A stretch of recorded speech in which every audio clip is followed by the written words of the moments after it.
Football Monday. Welcome to Speak for Yourself. I'm Jason Whitlock. That is Marcellus Wiley, that dude.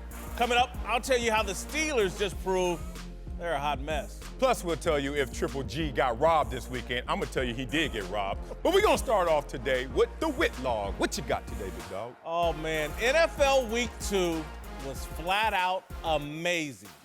Chiefs quarterback Patrick Mahomes tossed 6 touchdown passes and looked like the son of Brett Favre and Aaron Rodgers. Blake Bortles stitched a clown suit on Bill Belichick, Tom Brady, and the Patriots. That ain't right.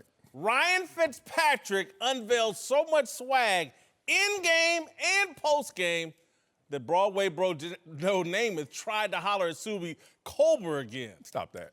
An overprotective ref stole a victory from the Green Bay Packers inside Lambeau Field, but one man topped all of it. One man stood above all the heroics and catapulted himself into the history books.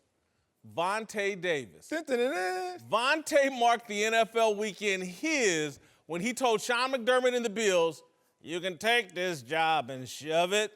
I ain't working here no more." With the Bills down 28-6 at halftime and on their way to 0-2, Vontae Paycheck quit. The two-time Pro Bowler and Bills starter on Sunday took off his uniform, showered, and vacated the building formerly known as Ralph Wilson Stadium. The 30-year-old cornerback later released a statement. "This isn't how I pictured retiring, but today on the field, reality hit me fast and hard. I shouldn't be out there anymore." Davis's teammates were shocked, shook, and steamed. Never have seen it ever. Pop Warner, high school, college, pros, never heard of it, never seen it. And it's just completely disrespectful to his teammates. Did he say anything to you as a veteran? Did he say anybody did? He didn't say nothing to nobody. He left? When did Yeah, you know as much as I know. I found out going in the second half of the game. Coming out, they said he's not coming out, he retired. So. All right, get used to it, Lorenzo. This is the new NFL, the new world of sports. It's all just a reality TV show, a platform to play to a brand or a character. Anybody remember season 3 of MTV's The Real World? It was 24 years ago. The setting was San Francisco. They cast this dude Puck to raise hell in the house, and he got kicked off because he clashed with an AIDS activist, Pedro Zamaro. Puck was as odd a human as anybody could possibly be, but he was television gold. He made The Real World a television force. Quitting used to be taboo in sports. It's the ultimate no-no. But in reality TV, quitting or getting kicked off is as commonplace and a way to launch a brand. Just ask Colin Kaepernick. Oh, stop that, bro. Come on now. All right. Just ask Ali Fedotowsky. Ali became famous by quitting Jake and The Bachelor to return to her real job at Facebook. She gained so much notoriety that ABC quickly made her the star of The Bachelorette. You think there aren't TV producers holding meetings about Vontae Davis right now? Let me tell you how crazy things have gotten. LeBron James and Maverick Carter are probably sitting in their TV production offices wondering right now, Vontae Davis, Jamel Hill, The Beauty Shop. Think it'll work? Chill, bro. Vontae Davis is just a different iteration of Puck. Take a look at his 2012 work from Hard Knocks. Okay, so the rumor is true. Okay, we just traded you. Okay, we traded you to the Indianapolis Colts. All right, so you okay? No, I'm gonna call my grandmother. You can call your grandmother? Yeah. Okay, this hasn't hit the papers or anything like that. Okay, well, why don't we do a little business first, okay? Before you call grandma, okay? The sports world has changed. It's becoming more and more like Hollywood. Child stars are imploding under the pressure, the hype, and fame. Quitting is no longer taboo in sports. Vontae is an example of what happens when players stop being professional and start getting real. All right, Marcellus. Man. This is just the outgrowth of reality TV. These are child stars, and they're quitters. And Lorenzo can be upset, you can be upset. Yeah. But quitting, I don't think it's taboo anymore. Is it taboo? That's a good conversation. Let's go here. He's not a pioneer of quitting. He's the next iteration, the deviation from what we've seen of late, from the stars of the NFL all the way down to Vontae Davis. The breadcrumbs for this situation we saw a few years ago. When you talk about Pro Bowl level, how about Hall of Fame level players in Patrick Willis and Calvin Johnson? Remember those breadcrumbs that were laid in those moments, which basically said that no player unconditionally loves the game of football. Not a player that has ever stepped on that field has unconditionally loved the game of football. You look at what football has done to all these players. It chose them. They didn't choose football. Let's go back to the pyramid of athletics, the pyramid of athleticism. It all starts at the top, and we know what sport that is. The lovely game of basketball. The game of basketball where if you get hit, you get 2 free throws. Not if you get hit, coach said, go back out there. I don't give a damn about you. And we all have fallen down to the game of football. We didn't land on football. Football landed on us. And you don't believe me? Ask Tony Gonzalez if he had a Charlie Ward situation. Would he have chose the lovely gridiron, or would he have chosen those long baggy shorts and a couple free throws? We know the answer to this, so Vontae Davis is now highlighting what other star players have told you. We don't love football like you think. We love it for what it gives us until we get to that place. You said a mouthful. Okay. You said a mouthful. Let's go here. And there's a lot of truth in what you're saying. But I can't go all the way there that people are falling into football because they're not great basketball players. Oh, really? Jimmy Graham? You want to keep going? No, listen. Antonio Gates? Look, there's a lot of great examples. Flip it, though. Flip your scenario on its head. How many basketball players say, nah, man, I want to go play football? I'll wait. Look. I'll wait. Football is a game for people with massive hearts and a little bit crazy. You got to be different. There's no question about it. But there are some guys. I'm gonna give you one. Okay. I'm gonna give you one. Ray Lewis would choose I knew you were gonna football go Ray. every day. Yeah. Ray Lewis would choose football every day of the week. Yeah, and Ray Lewis also can't play point guard either. 5'11", 240 ain't point guard. What I'm saying is, if Ray could have been a basketball player, look, you know who's going to be on our show later? Greg Jennings. Yes. Hell of a basketball player, went and played football instead. Terrell Owens is a hell of a basketball player too, but you know what? He went and played what he could play, which is the game of football. No. Terrell Owens could have played college basketball. Greg Jennings certainly could have. Right. Again, so I can't go all the way there, but you've made a hell of a point. Let me ask you this question. Let's Okay. go. Let's narrow in on Vontae Davis. Let's do it. Do you have Lorenzo Alexander, no respect for him, thought it was the most disrespectful act in the world? Do you have any respect for Vontae for keeping it that real? That you know what?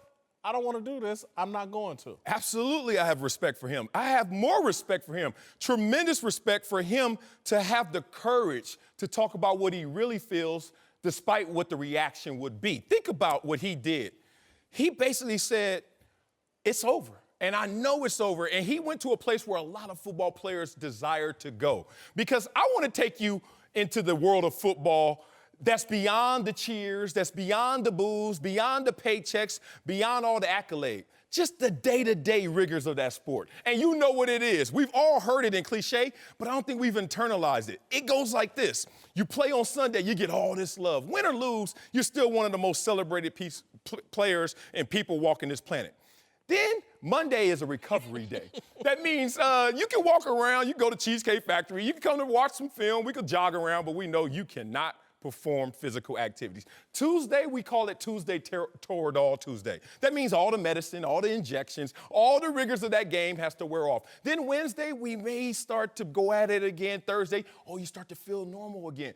Thursday, you feel normal again from a Sunday performance. The point of this is, no one raises their hand and says, that's what I want to do, Daddy. On a Wednesday practice, I want to hit my head 60 times into this 300-pounder and say that was just another day.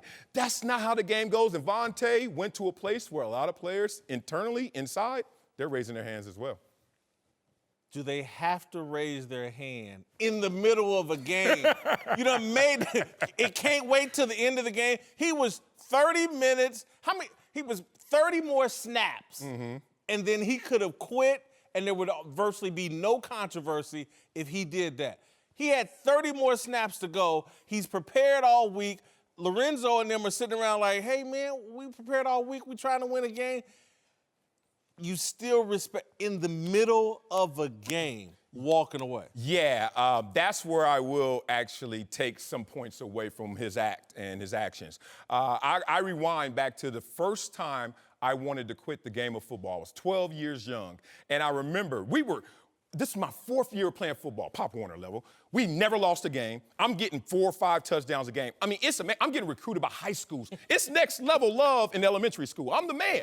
And I remember watching my friends ride by on their bikes and playing Nintendo. And I looked at my daddy and I said, Daddy, I want to quit. And he said, boy, why you want to quit? I said, I'm just tired. It hurts. And all my friends are having fun, not thinking about my future, not thinking about sacrificing for my future. My dad said these simple words: you can't quit something you start.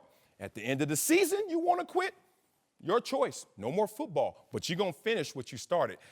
If Vontae's call to his grandmother could have went the way I wanted it to go, Grandma would have said, boy, you got to finish what you start, and let's talk about this at the end of the season.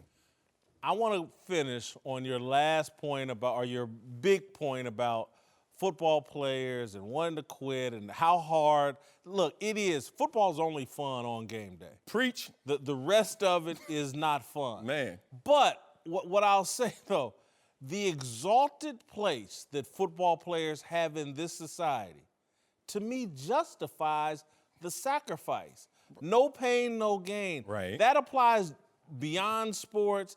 That applies to the rest of life. If you want to live in that exalted place, if you want to achieve something that everybody has to sit back and go, damn, that's incredible. Again, when I see LeBron and a lot of the basketball players, I look and see some of, like, God kissed them at birth, in the womb. He kissed them in a way that other people just don't get kissed, and therefore they're great basketball players.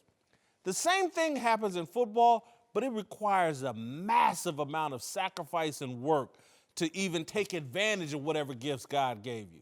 And so that level, the level of respect you can ask as a warrior and as a champion in football is unlike anything else in American society, and it makes it worth it to me. I totally agree with that. The rewards you get from it. To get a collective of guys, 53 in the pro level, hundreds on the high school team and hundreds on the collegiate team, to all make that ultimate sacrifice. We all know we're sitting there looking at each other like, man, if you don't show up, I won't show up. But you did show up, so I must show up. No matter if I could walk that day, I will run to the ball. No matter how it feels in that moment, I will do all I can. To have that as a collective emotion and then to actually achieve the goal that all of us are looking at differently, but we have to get to one place on the same page, no other sport can get you to that place. That said, if we could choose the other way, path of less resistance, we would have. All right, stick around. Later in the show, we'll give you our approval ratings for Vontae Davis.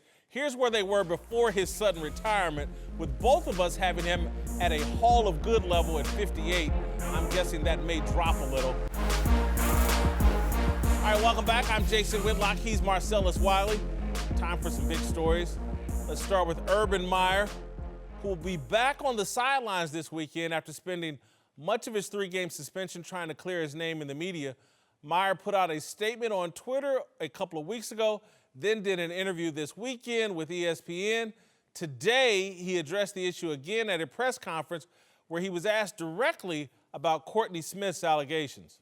Lastly, do you believe that Courtney Smith was ever a victim of domestic violence? I can only rely on what information I receive from the experts. All right, that answer did not go over well, and I think Urban Meyer has now put out 4 different statements on Twitter. He's had the Big Ten Media Day press conference, now this one, the interview with Tom Rinaldi and ESPN. There's a narrative building that it's not just what happened with Zach Smith and his wife and how he handled that. Now there's a narrative, the way Urban Meyer has handled the aftermath has damaged his reputation as well. I don't believe that, but I'm wondering how you feel about the way he's handled it, and has he done further damage to his reputation? Oh, he certainly has. Have you made things better or have you made things worse? Going back to the football field and how coaches evaluate somebody. Did you get better today or did you get worse? Urban Meyer didn't get better from handling this situation. So why has he made it worse? I like the fact that you made the distinction between what actually occurred and his handling of that situation. And I think it lacks the sensitivity and the empathy that we usually see in someone who has contrition, because we're all at fault in something in our lives. And if you're going to handle this as a person of power, then you have to make sure you display that emotion, that empathy, that respect for whatever happened. Not casting judgment, but certainly saying, I don't know exactly what happened, but I am still concerned and I still am sympathetic to those involved. He doesn't show that. I agree with you. He has not done what PR people would probably advise him to do. He has not done what people over Twitter wants him to do. It's hard for me to come down on him, though, because I think he's done what's authentic and real to him. All the people over Twitter that are hammering him right now about his response to was Courtney Smith a victim? Yeah. All the people, they have far less information than Urban Meyer. And if Urban Meyer's sitting there, and again, I've lived long enough and had enough friends and been in enough relationships myself that it's hard for me to speculate about what's going on in someone else's home. Yes. And I'm a type of, let me rely on the experts, because when I get to speculating about what's going on with someone, I'm often wrong and people are talking out of ignorance. And so I think Urban gave a very real answer. He did. And look, Dave Chappelle said when keeping it real goes wrong, you can find yourself in that position. I'm glad you said the fact that Urban Meyer looks at this situation from a different scope. And I want to take you inside that bubble. As you know, being in relationships, being on this planet longer than I have, he's a coach of a football team. Trust me, behind closed doors, he's seen a lot of scenarios that looked one way and turned out a different way. I'll give you one of my own. I'm a young player playing for the Buffalo Bills. I'm having a heated discussion with someone I was involved with. That discussion was not going the right way. And then my spidey senses went off, said, you need to get out this situation. You know how you're going to be perceived. A football player, NFL, big black from Compton, in an altercation with someone, I'm already losing in the court of public opinion. So what do? I exit the home. I leave the room, and I'm starting to walk down the stairs. As I open my door, still to the hysteria from the person I'm involved with, yelling, screaming, I see all of my neighbors on their front lawns looking at me, but backpedaling, already casting that judgment. And I see the police officers coming down the street in their police car. They get out the car. Mr. Wiley, can you explain to us what's happening right now? And before I could even open my mouth, the young lady was outside my bedroom screaming from the bedroom, help, Marcellus Wiley, Buffalo Bills attacking me right now, help, please. And the police officers take a look up there, trying to make it seem like in the moment I was even in the house, let alone doing something to her. And he looked at me and said, we'll handle this situation from here. The point of that being, even people who think they knew what was going on, closer than you, I, Urban Meyer, to this situation, thought they knew what happened. And sometimes it's not exactly as it seems. We've talked this story before previously, and it's a very powerful story, and it does speak to a level of truth that sometimes we in the media aren't interested in. No. We want easy villains and easy heroes, and once we've cast someone down a narrative, we don't care what. And so I don't want to remotely be insensitive to Courtney Smith and what transpired in their relationship, but I'm not going to crucify Urban Meyer for being authentic to what he believes, not what social media and the rest of the media believe. And the error on the side of caution in situations like this. All right, to Pittsburgh, where things may be spiraling out of control for Mike Tomlin and the Steelers. On the field, Pittsburgh just got rocked by Patrick Mahomes and the Chiefs a week after tying the lowly Browns. But things may actually be worse off the field, with Le'Veon Bell still holding out and Antonio Brown using Twitter to vent his frustrations. Today, a former Steelers PR guy, tweeted that AB needs to thank his lucky stars because he was drafted by a team that had Ben, and Ben got AB paid. You know darn well he wouldn't put up those numbers for other teams. To which Brown responded, quote, "Trade me, let's find out." Boom. What? Can the Steelers stay out of the news, man? Just for a minute. We are the news. What you mean? The Steelers just stay out of the headlines. AB, and I'm sure he doesn't mean he wants to be traded, but some people will construe it as that. Yeah. This team on the field, on the defensive side of the ball, is a complete mess and a joke. All right. I just think the more this swirls, I just think at some point Mike Tomlin's going to be in some hot water, man. This team is a bit of a mess. You talk about it, hot water, and it's amazing that what made AB's blood boil is the same thing Tom Brady hears every single day when you compare him to all the greats of our game. Oh, he's a system player. If he were somewhere else, Tom Brady wouldn't be Tom Brady. And you know what Brady does usually? Well, all right. That's what y'all think. That's what y'all want to believe. And I wish Antonio Brown went there, but he didn't go there. So let's talk about the reaction and the consequences of him going here once again at someone outside, whether it's a reporter or someone who used to work with the Steelers organization. There's not a problem in Pittsburgh. At least it's not Mike Tomlin as the 0-1-1. There's a problem. Oh, but there are look. First of all, that's a better record than some other teams out there with higher expectations. Look, if you're New England right now, no matter how you got there, you're 1-1, sitting there like, ooh, very interesting. Do we have what it takes to go back to the Super Bowl? I'm looking at Mike Tomlin, and if I'm Mike Tomlin, sometimes you have to pound your own chest so they can know who not to mess with. Mike Tomlin is, by win percentage, second in the NFL of all head coaches behind only Bill Belichick. Mike Tomlin is one of only 8 coaches right now on the sideline saying, oh, you see this? Yeah, that's a Super Bowl ring. I did that. Only 8. And then Mike Tomlin's like, forget that. Y'all want to clown. You know how many coaches there have been in NFL history? I'm one of only 32 that have actually won a Super Bowl. Why y'all taking shots at the throne? Look, I have a bunch of young star players that are hard to deal with because they have dynamic personalities. I got a star quarterback who wants to retire one day. Next day, we draft somebody, he wants to play forever. I got a receiver that wants the ball every single play, and deservingly so. I have young players that have political opinions, and they're not always going to be in alignment to my opinion. But Mike Tomlin, the coach, and dealing with personalities has done a tremendous job. I think all of what you said is true, but none of that protects a coach from getting into hot water. Sometimes coaches' voices get tuned out when they stay too long. Sometimes a situation that used to be ideal and great for a coach, it sours and goes to where they have to go to another place. Bill Parcells coached 2 or 3, 4 different places in the NFL. When you're an excellent coach, sometimes you can get tuned out and you just need to start over. And I'm just saying, the Steelers, time after time after time, there's just off-field issue, controversy. They roughed the kicker and took themselves out of a chance to win that game. Bad. They just do dumb stuff too often. And this is not me saying Mike Tomlin's a bad coach. I think he's an excellent coach.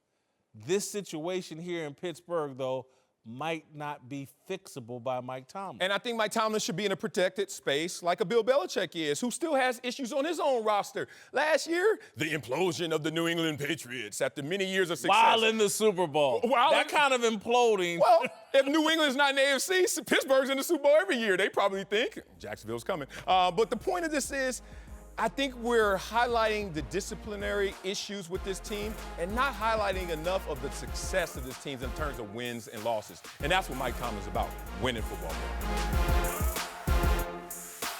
All right, welcome back. Marcellus and I are joined now by NFL legend and 2019 Hall of Fame nominee and first ballot Hall of Famer, sure to be, Tony Gonzalez. Yeah, but he's not in the GOAT conversation. According to you off mic.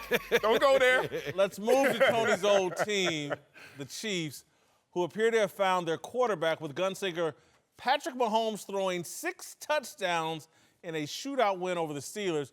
Mahomes now has 10 touchdowns through the first 2 weeks, which is actually the most in NFL history, even outpacing Peyton Manning and Tom Brady in their most prolific seasons, which leads many to believe, including myself, that we may be looking at another historic season.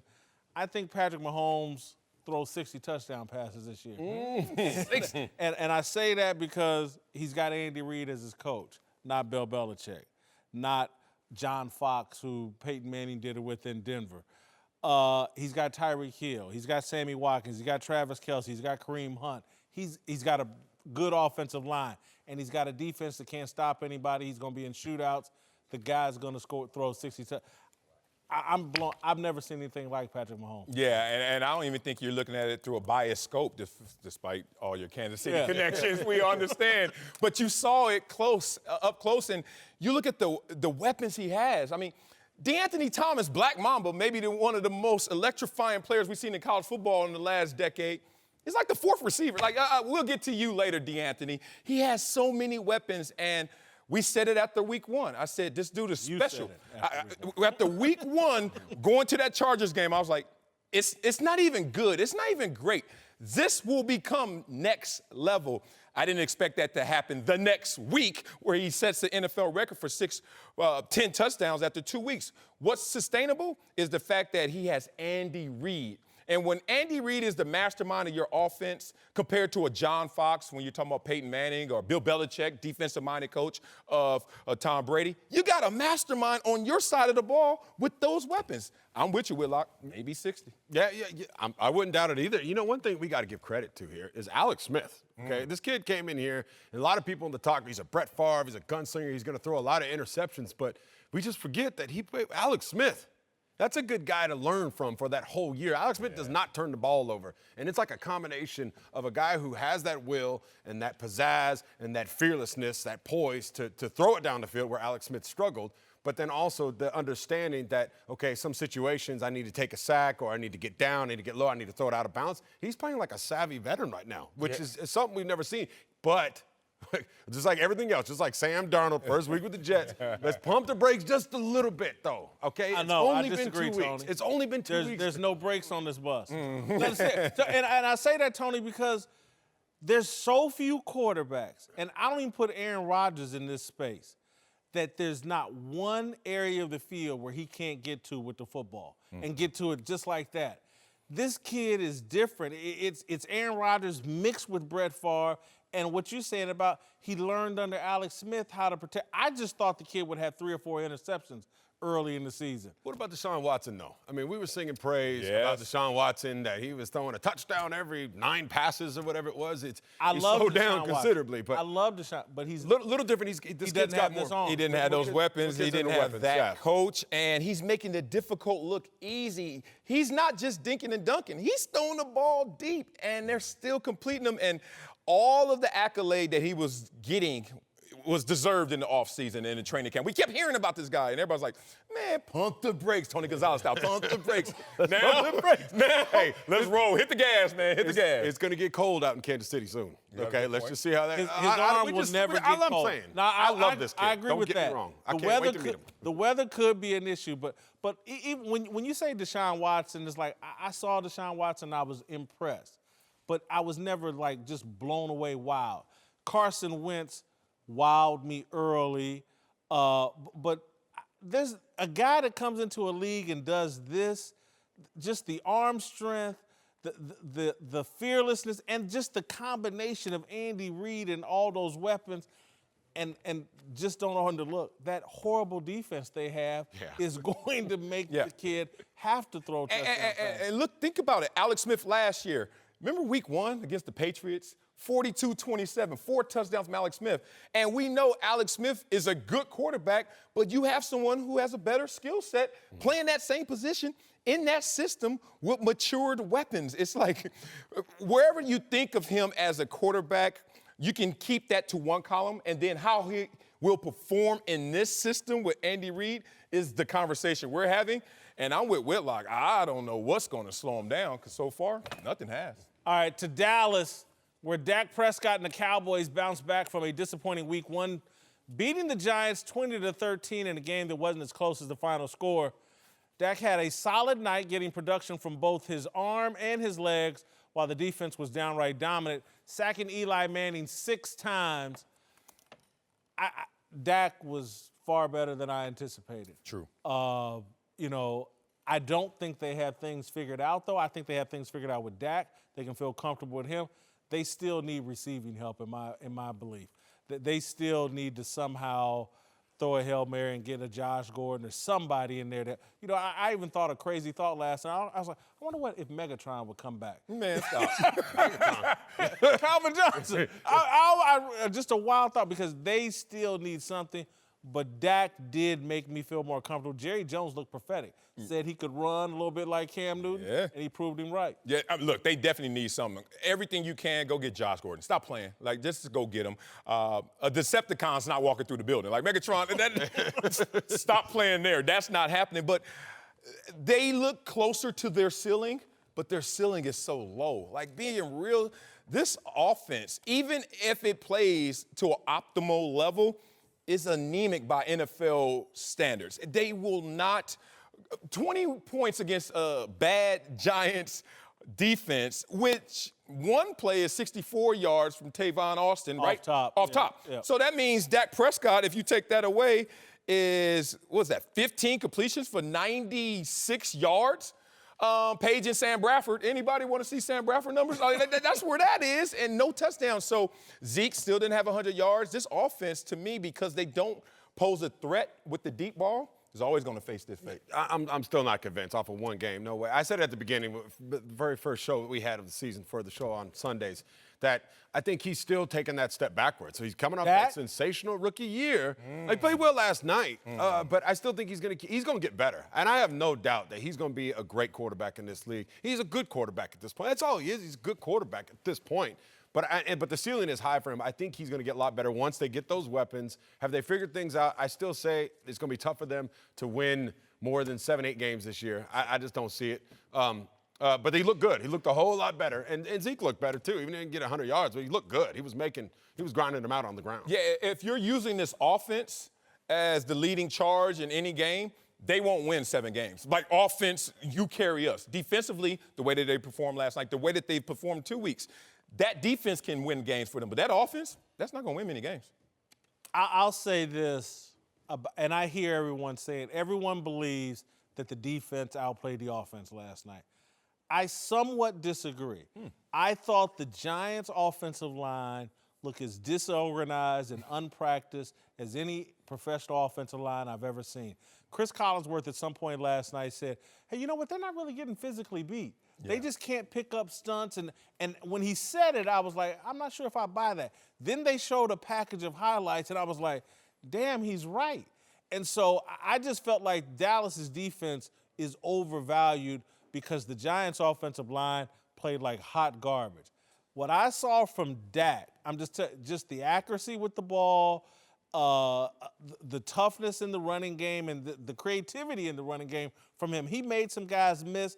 That's an element that I didn't really know he had in terms of making guys miss. I thought they made far greater strides on the offensive side.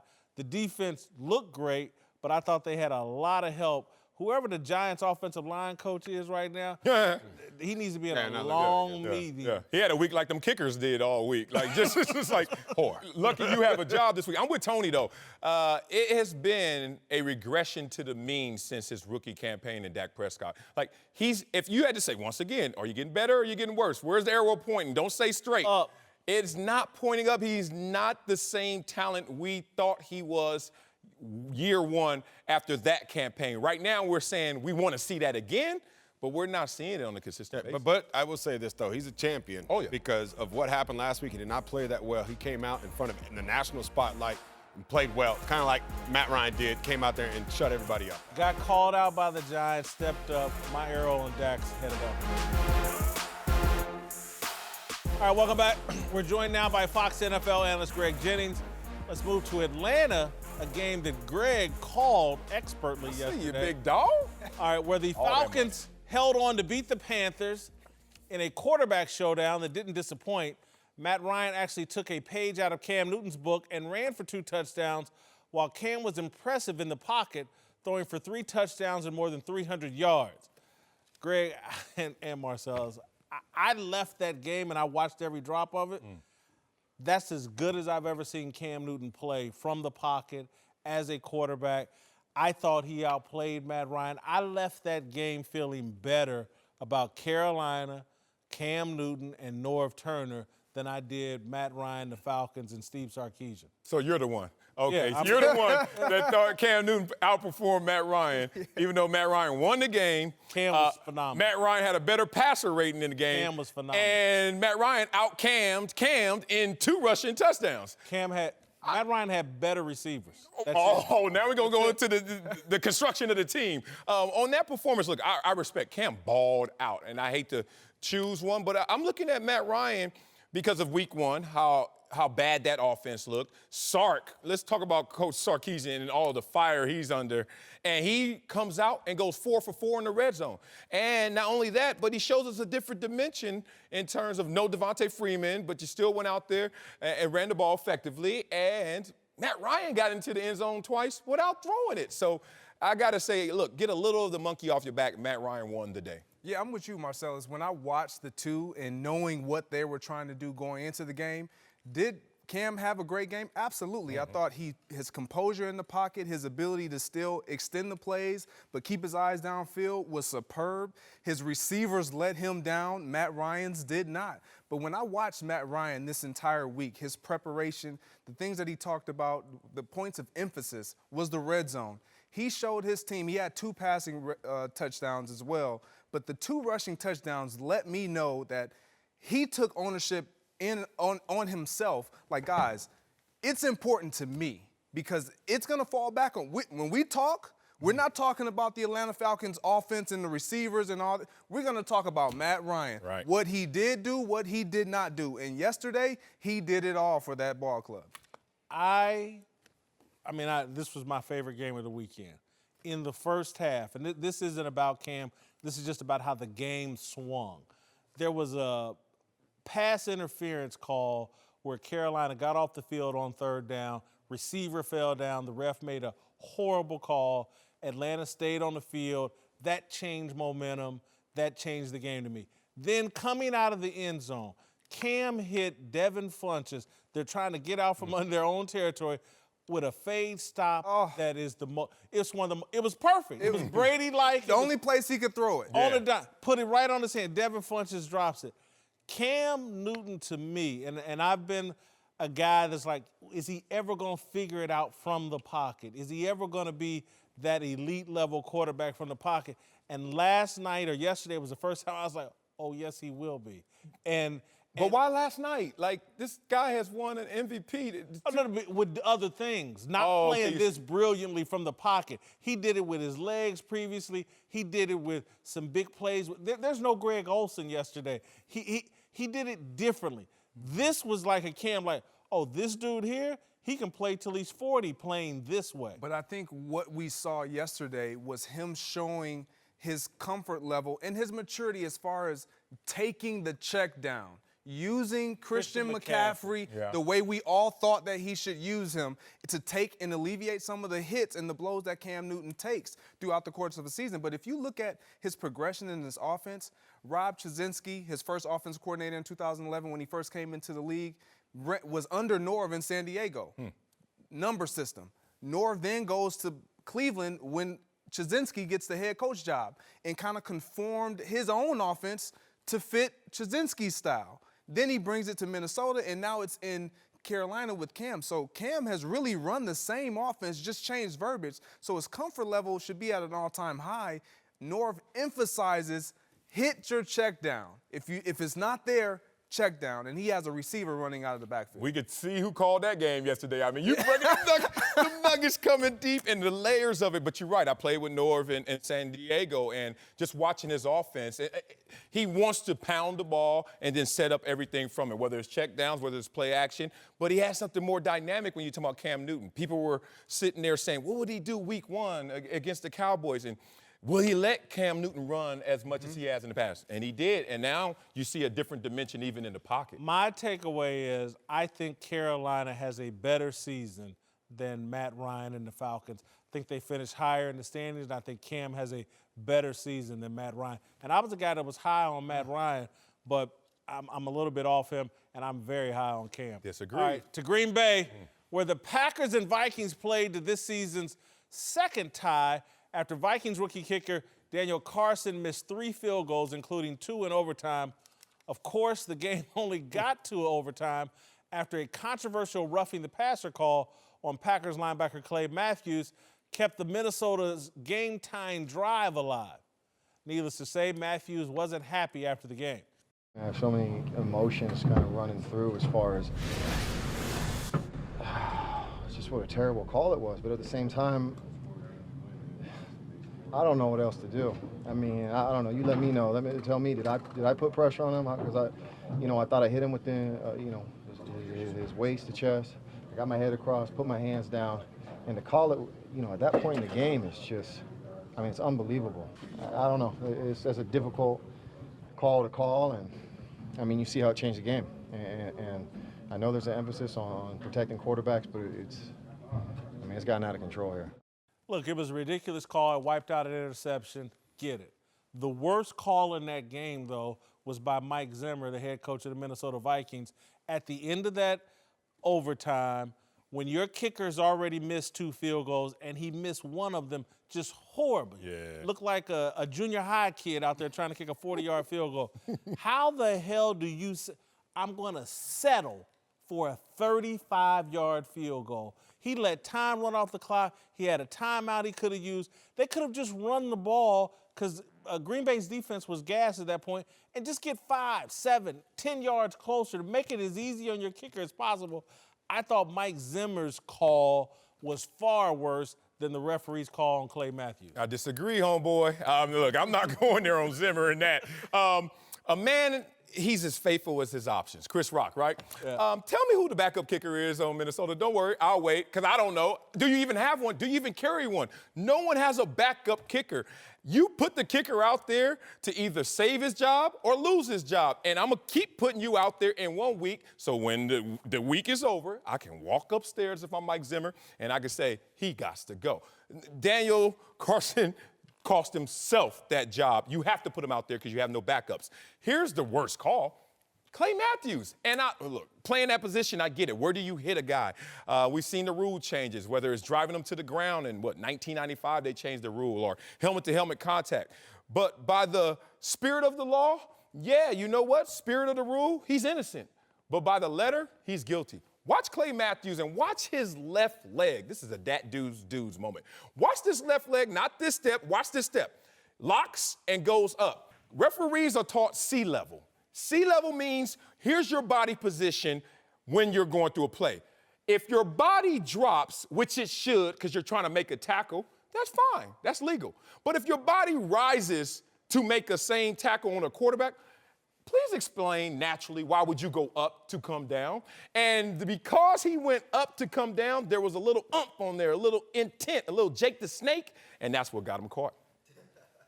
I agree with you all the way up until that last part. Let me hear it. I think that Mike Zimmer going with his kicker, absolutely. You got to trust your personnel. This is, to your point, This is all you got. This is all you have. Trust him to make a 25-yarder, not a 35-yarder. Jason, I understand that. This is a professional NFL kicker for the Minnesota Vikings.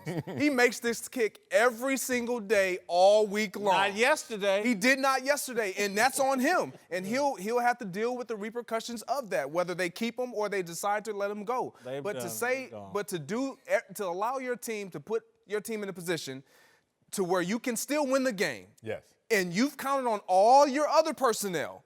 And to then say, well, we're not going to rely on you as a special teams guy, and this is what we have brought you in here to do. How many times you got to catch your wife cheating on her before you believe she's a cheater? The man got busted twice on them first 2 field goals. Now you're supposed to know what he is. He's garbage. He can't help you win on that Sunday. She ain't gonna cheat on you all them times in the same day. No, like if it's the same day, hey man, you had a bad day, baby. If it's anything else, if next week in the 2 weeks, then we got a problem, man. Come on. But the Clay Matthews deal, again, by the letter of the law, like you mentioned, he's wrong. He's gonna get thrown. They're gonna throw that flag. The point of emphasis is to protect the quarterback. Mind you, the reason why this rule is the way it is because of your quarterback and the hit that he took last year against that very team, the Minnesota Vikings. So you can't argue against the ref. He's doing his job. Well, let's be clear. The ref has already said this wasn't about any new rule. This was about burping, as he said, which has been established previously. Marcellus' point about going up and coming down, that's been established previously. And I do want to be clear here. The Vikings have cut Daniel Carlson. They've gone with Dan Bailey, and he should have cut him in the moment Sunday. In the moment. Right on the field, huh? He should have been like, okay, anything beyond 25 yards, this guy can't help me. If Mike Zimmer had done that, they'd be Mike Zimmer should have undefeated. quit on him. In the middle of Vontae Davis. Hey, Daniel, you heard about Vontae Davis?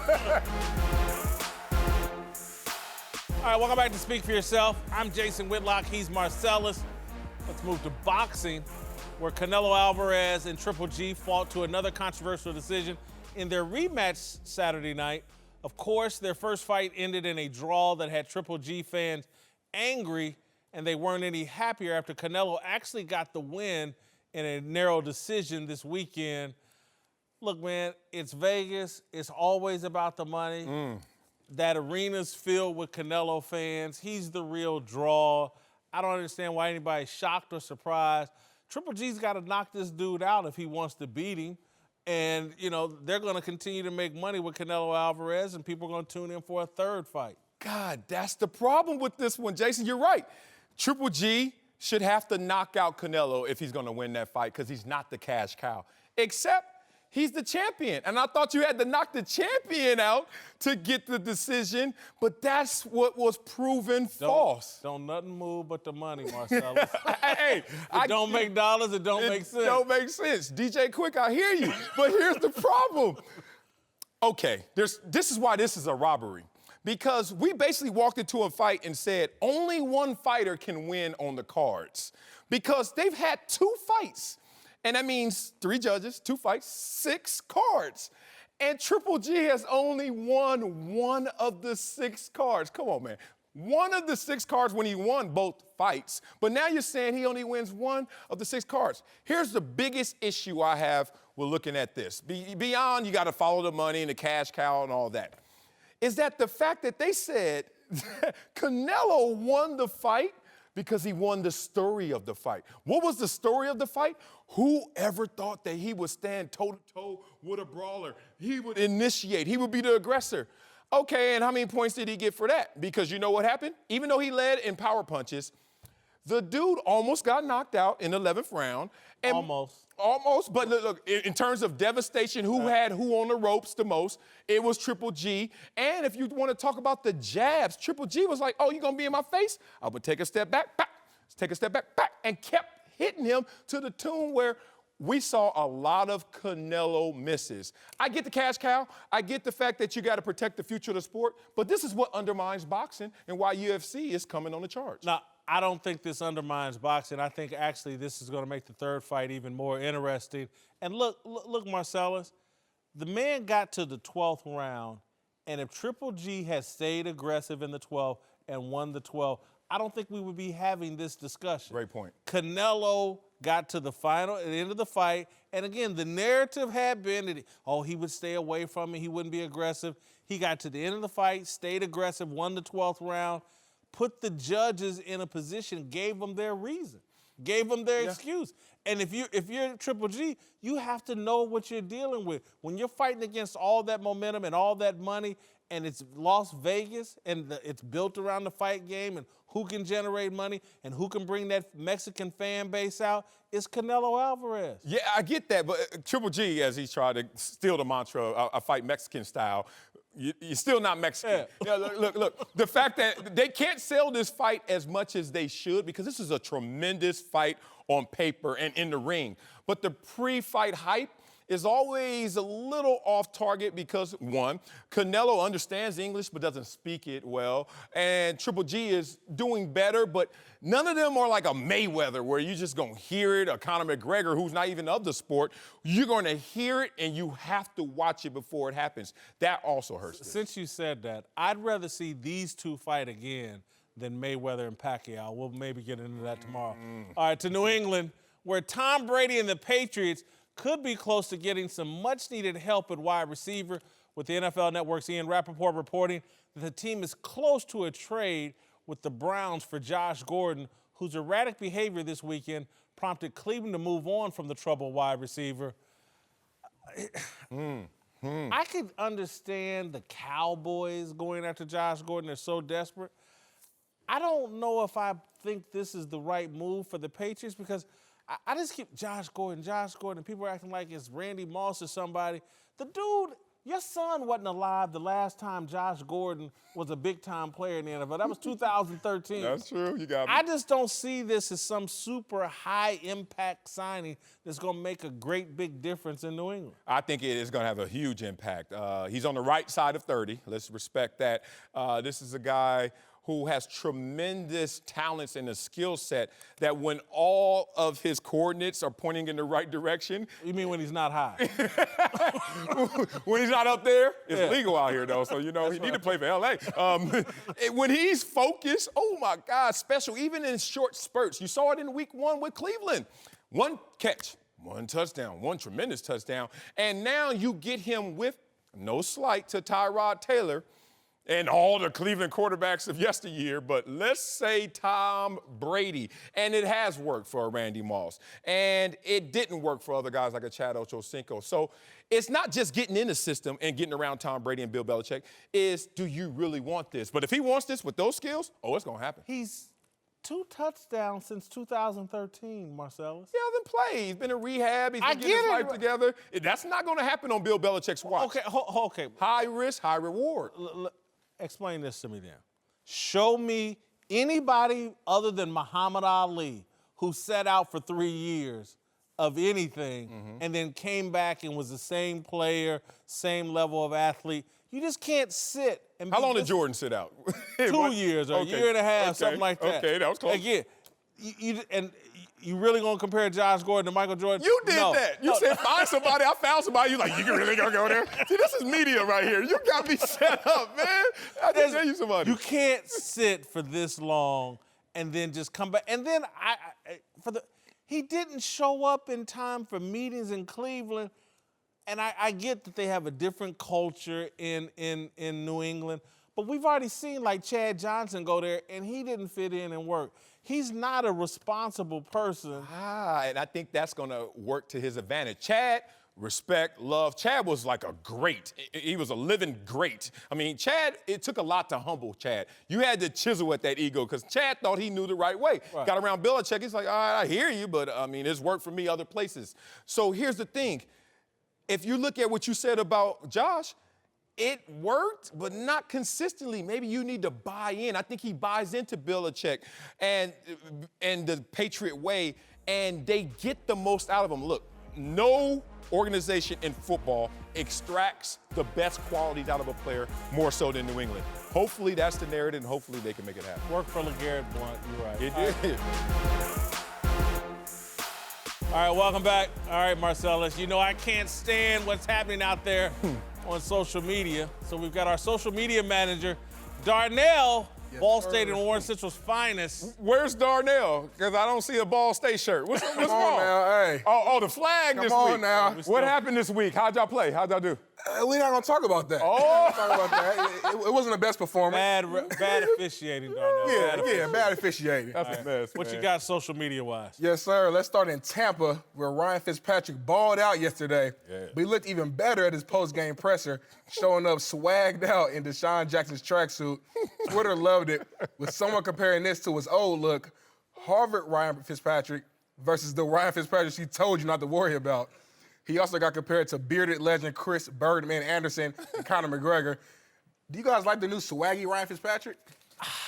You know, I know you loved it. Heck yeah. I know you loved it, but I like it. I like it, but, you know, I just want, that's something he can get away with because he's Ivy League. Okay. If Cam walked there like that, the internet would melt with criticism and how immature he was. But again, it works because he's Ivy League. Yeah. We're not expecting. It's funny, but it did raise an eyebrow. I mean, look, it's out of his comfort zone, obviously. Shout out to Ivy League gang all day. Yep. You know what I'm saying? Respect the swag.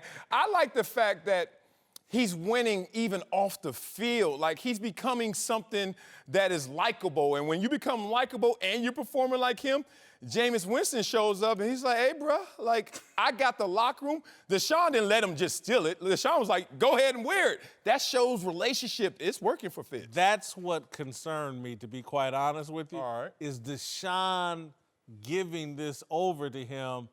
I wonder how Jameis, if I'm sitting at home, I wonder how he feels like, they really bonding like that? They vibing like that? Oh, wait a minute. That's so young. I'm the captain now. That's so like junior high. Like, if I don't like him, you can't like him either. Like, nah, dog, keep balling. That's on you. We got a millennial over That's true. I mean, it's definitely going to be feeling some type of way in the locker room, man. You see everyone's vibing. He's playing well, so his first incompletion or interception if Jameis come back, oh, man, so they're looking at Fitz like, get back in there. All right, Darnell, what's next? Yeah, let's move to L.A., where the Rams looked like a super team yesterday, dominating the Cardinals 34-0, which got the attention of another super team guy, Kevin Durant, who posted on Instagram, Aaron Donald is one of the most impressive athletes in all of sports.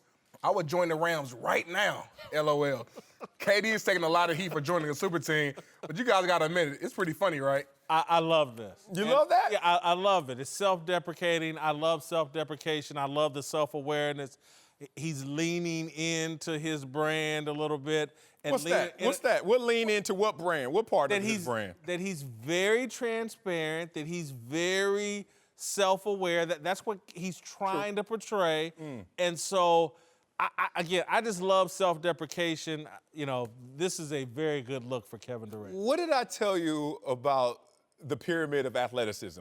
No one chooses football, and that's why he ended this with an exclamation of LOL. Like, boy, stop. I ain't nobody You know why playing he ended it football. with an LOL? What? Because he's 7 foot, 150 pounds. Even if he wanted to play football, he couldn't. Exactly, and he don't want to. I mean, look, let me hit you with a little bit of your...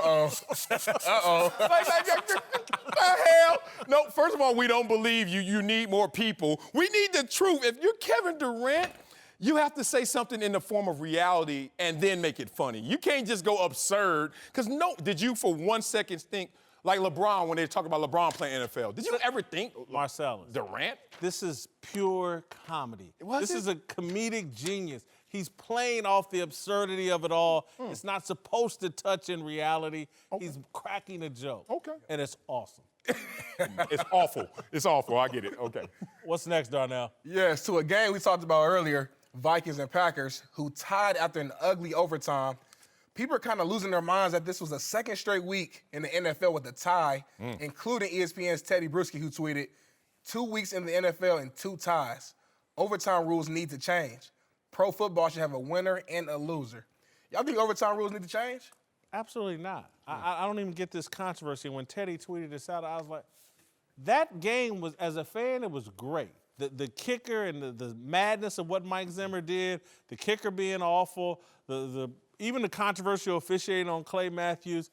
And to me, it was the perfect ending to have that kicker, like, make everybody go home mad and frustrated.